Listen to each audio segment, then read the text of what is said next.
Hello, this is Johnny Rodriguez, and I'm here back talking to a bunch of people today. Now, I haven't got that many comments, so I need you to really start pushing me. Bird, shut up. I'm on the thing. Pushing me to other people that you know, because we don't got very much time. We probably got like 6 months before the election. And, oh.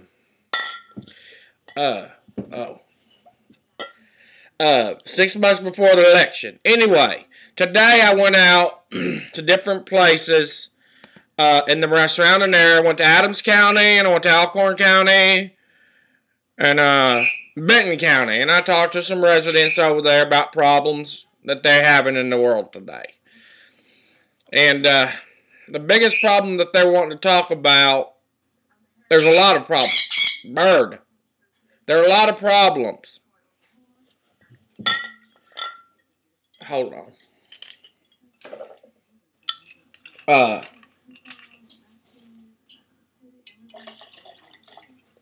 There's a lot of problems that they're talking about. Problem.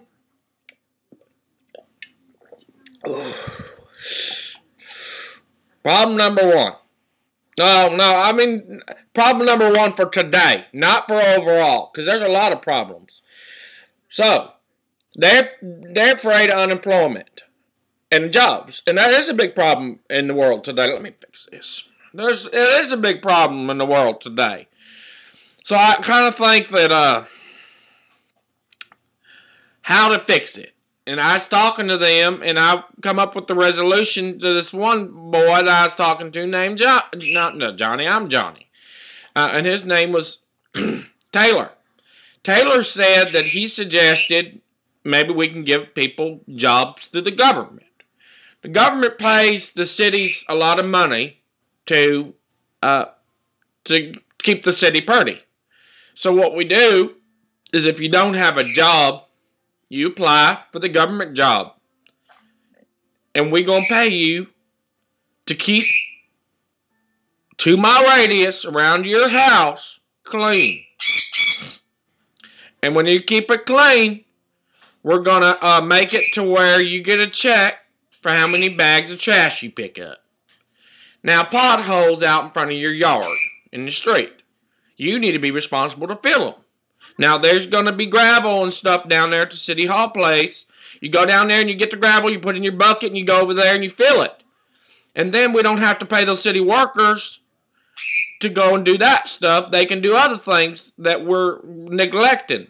So not only do you give people jobs that need the jobs, you give the city workers time to do the other thing. All right. So next thing we're going to talk about is immigration. Because that's a problem that Sheila told me one of her friends had. Okay, immigration. Now, I don't live close to a place that has people coming in that don't belong in the United States. But, you know, the problem that I see is that we can go visit other countries and have a vacation. Why can't those people come and visit here more often? Like, we can go to Mexico for the day, from what I was told, and go shopping. But those people from Mexico can't come over here. It's quite as easy to go shopping over there, down there where they're from. Now, if you're up in California, do they have a border over there? Up in California, people gonna go to Mexico, or down in what's that? It's Texas. People gonna go down to Texas and they're gonna go shop in Mexico. Of course, those people are gonna come back. Got it? So I think that if we make it to where they can come just as easy, they're gonna go back home at the end of the night. The only reason they want to come over here is because we don't let them. So they're gonna come over here and try to stay. If we make it to where they can come back and forth, then that's pretty easy. They're gonna want to go back home. Because you're not going to see someone swimming across the border with their kids and their family, and just for the day. That once they get across, of course they're going to stay. But if they know that they can get across and stay over there, and go back home at night, they're going to go back. So we get a lot of people back and forth. So it needs to, and not only that, people are gonna make more money in tourism in places like that. All right, so that takes care of the whole immigration problem. It's done. Ooh. Okay. Now we're going to talk about the problem that, because another person talked about healthcare, but I think I already covered it. So the big government bureaucracy, I don't really know what they were talking about when they mentioned it. But maybe it just means that they think that the government's corrupt. So, whenever someone gets caught being corrupt, we're going to take them out in the middle of the White House, and we're going to make them hold a sign. This is, I'm corrupt. Don't vote for me next time. Or I can pass a law to where if I get 10 phone calls in a day from certain people that says we have someone corrupt because of the bureaucracy and the government's too big, then the law's going to say I'm going to fire them. Now, another problem that Cassie told me about when I talked to her is that the government, stop it. The government, they feel, they get in the White House for 8 years, and they have too much time to make changes. So I'm going to cut it back to 4 years. Maybe even 2, if that's what y'all want. Because I want to make sure that these people are held accountable. Now, you got those justice people who gets to work for a lifetime. What's up with that? Who was the one that said, oh, let's elect you when you're 20 and you can work until you die? Now, they're doing a bad job. I think we should be able to fire them. And no ifs, ands, and buts about it. Now, I don't know of any job you're going to get a job at Walmart or down at the Piggly Wiggly and you're going to get the job for a lifetime. When you mess up, you get the hatchet. Now, I think that those justices, all 20 of them, should just, no, you did a bad thing. You let that criminal go, or you did this. You gone. You don't get no second chance. You're fired. Now, I think that the lifetime thing is just way too long. Congress and the House of Representatives and those people, they got time. Judge, 2 years, 1 year for the Congress. 1 year. That right now they have to reelect themselves. It's ridiculous. So what I think is we need to make these, we need to make these things, make it to where they're held accountable for their actions. And so that's going to take care of the big government bureaucracy thing. Okay. And another problem that Dana told me about was crimes. About people breaking in her house more than one time. Now, whenever they do it and they get caught, I think we need to start doing like China. That's plain and simple. You're going to steal something, we're going to cut off your fingers. You ain't going to be able to do it no more. And I bet you anything, people ain't going to keep on stealing. So, we're done. So, whatever you do to me, I'm going to do to you. So, you go out and you steal something, I'm going to chop you off your fingers. You go out and you do something sexual to somebody you're not supposed to be doing, I'm going to chop off something else. If you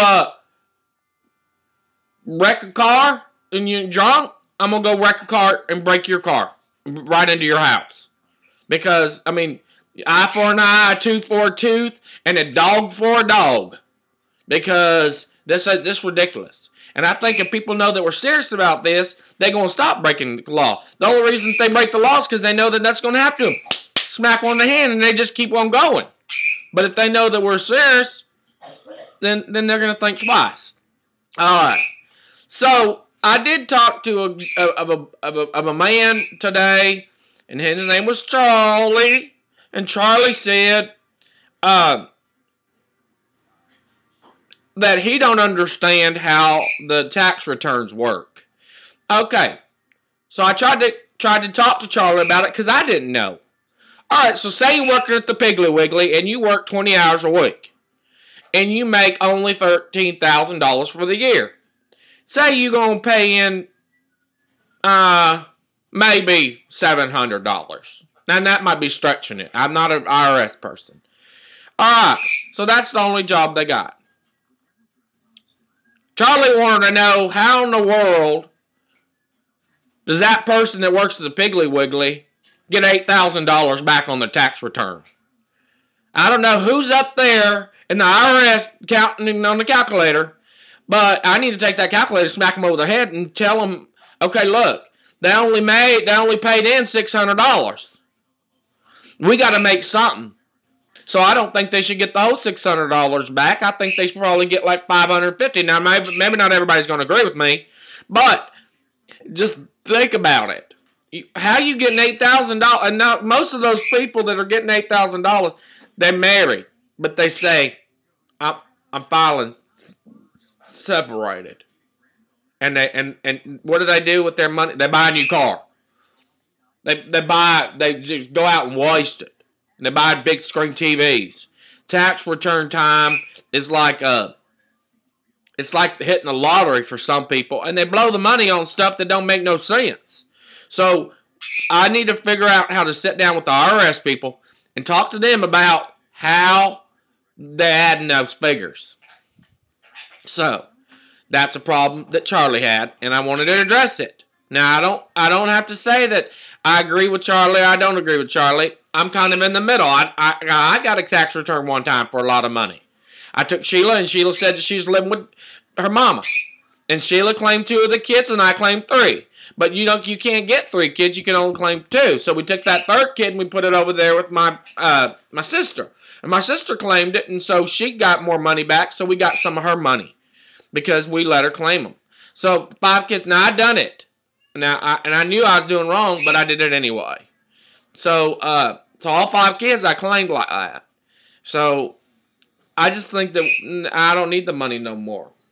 I think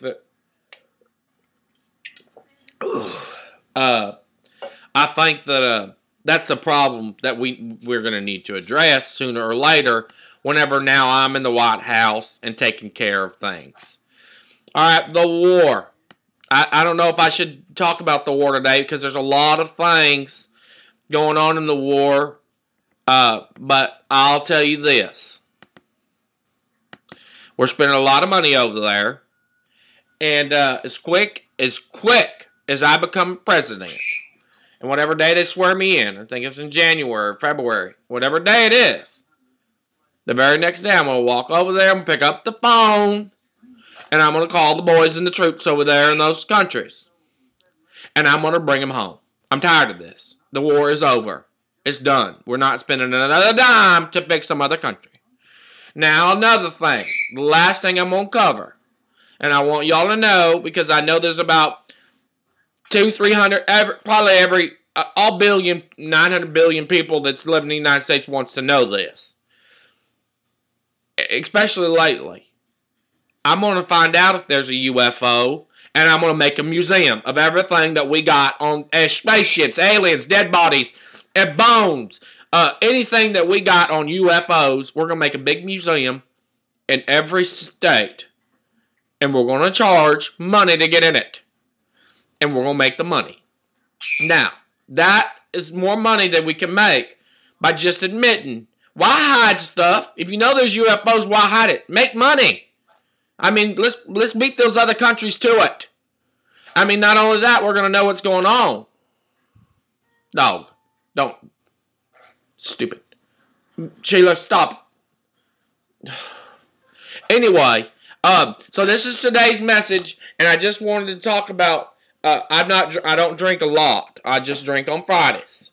So don't think that, I'm, drinking too much, because I ain't.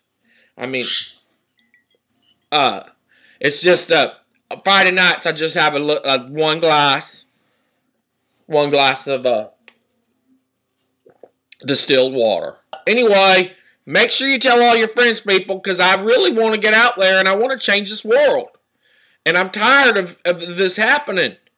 So thank you for listening, and tell all your friends to please tell everybody about Johnny Rodriguez, because Johnny Rodriguez is going to be the way of the new wave of the world. And he's going to be the change. I'm going to be the change for you. So, when you tell yourself who you're going to vote for, you're going to vote for Johnny Rodriguez. Thank you, and have a nice day.